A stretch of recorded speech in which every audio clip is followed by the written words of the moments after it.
So hello everyone, today we are going to discuss about the plant nutrition.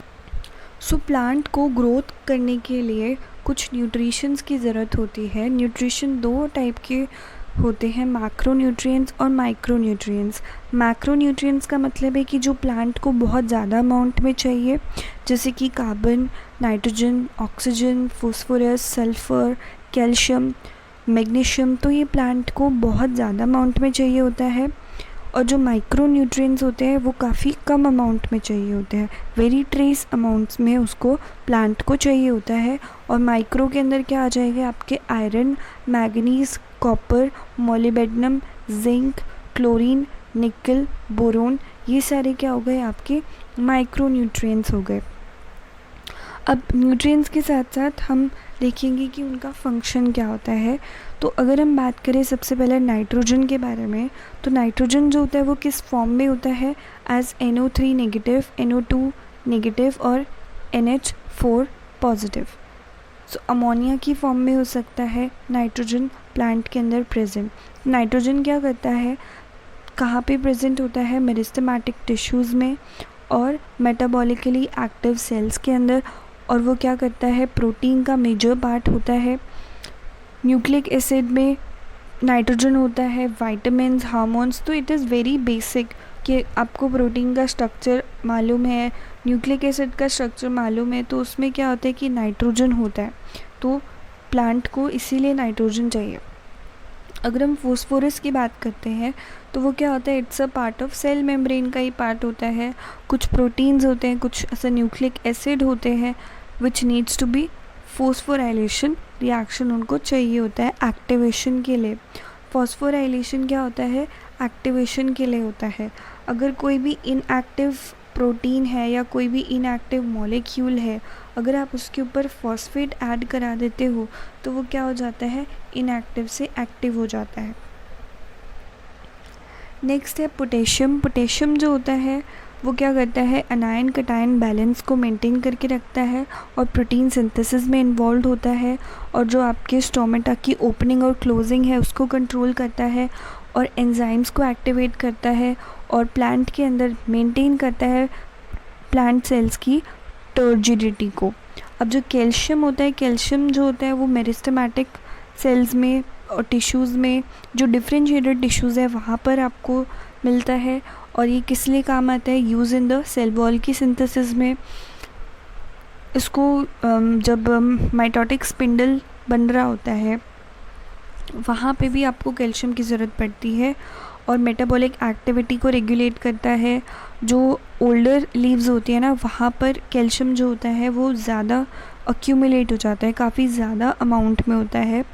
और ये cell membrane की functioning में भी help करता है.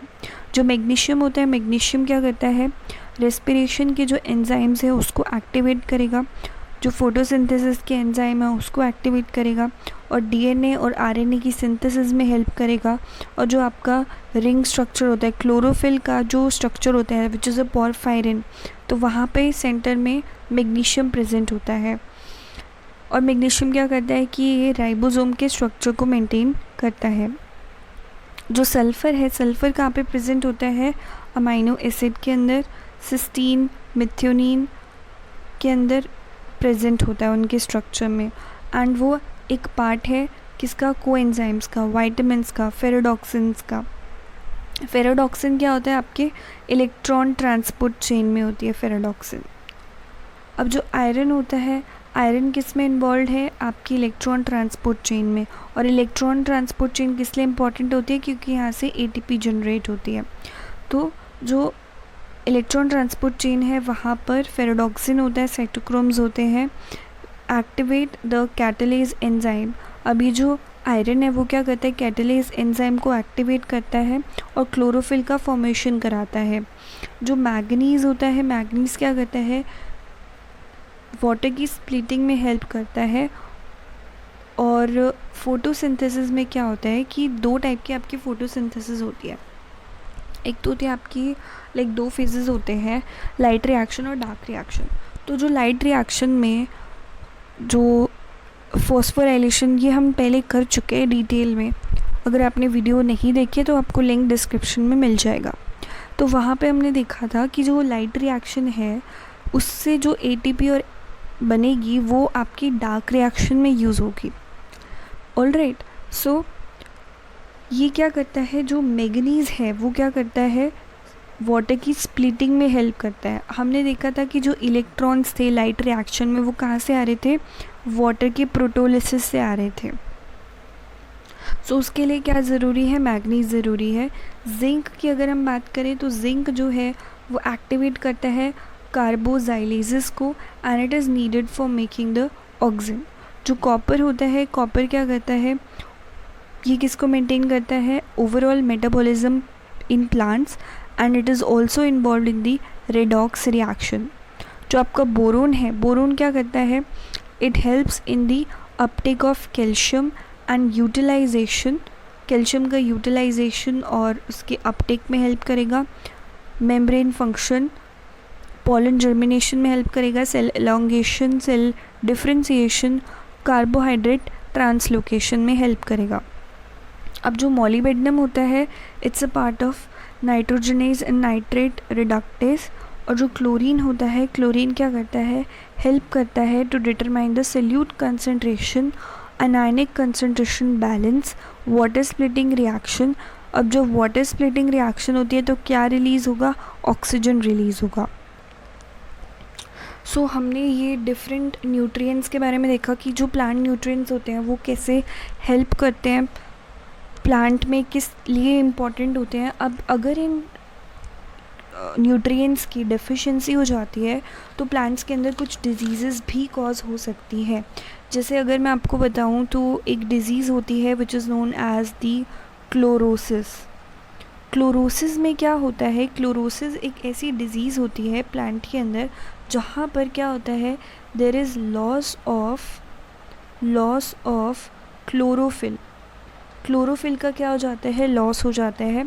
एंड आपको पता है कि क्लोरोफिल की वजह से ही क्या होती है, लीफ का कलर ग्रीन होता है। तो अगर क्लोरोफिल का ही लॉस हो जाएगा तो लीफ का कलर क्या हो जाएगा, ग्रीन से लीफ का कलर क्या हो जाता है, येलो हो जाता है। ग्रीन से क्या हो जाता है, येलो हो जाता है। तो chlorosis means loss of chlorophyll which leads to the yellowing in the leaves. अब ये जो क्लोरोसिस होता है ना, ये आपके इन न्यूट्रिएंट्स की डेफिशिएंसी की वजह से ही होता है। कौन से न्यूट्रिएंट्स हैं जिनकी डेफिशिएंसी की वजह से ये होता है, तो due to the lack of nitrogen, potassium, magnesium, sulphur, iron, zinc, molybdenum और आपका मैंगनीज। सो इनकी वजह से क्या होता है, क्लोरोसिस डिजीज़ हो सकती है अगर ये सारे न्यूट्रिएंट्स की डेफिशिएंसी है तो। अब अगर हम नेक्स्ट बात करें तो एक और डिज़ीज़ होती है which is known as the necrosis. तो नेक्रोसिस में क्या होता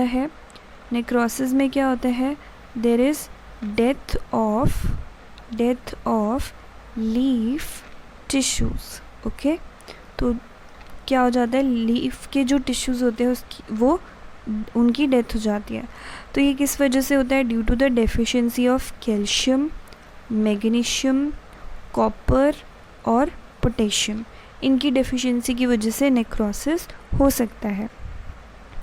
अब नेक्स्ट बोले तो आपका इनहिबिशन ऑफ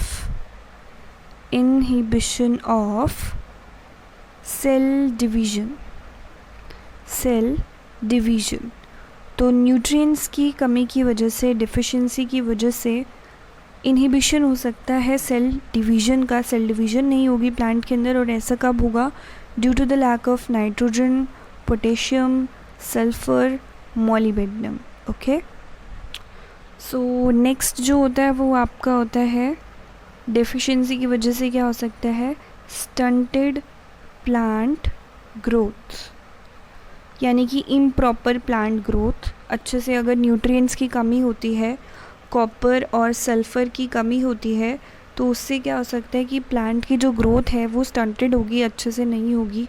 जो प्लांट्स हैं वो बौने से रह जाएंगे, चुटके से रह जाएंगे। सो बेसिकली जो आपकी प्लांट की ग्रोथ है वो इम्प्रॉपर रहेगी because of the lack of the sulphur and this copper.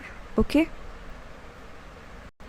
so this is all for today. If you like the video, do share it with your friends and don't forget to subscribe the channel for more updates. And thank you and have a wonderful day.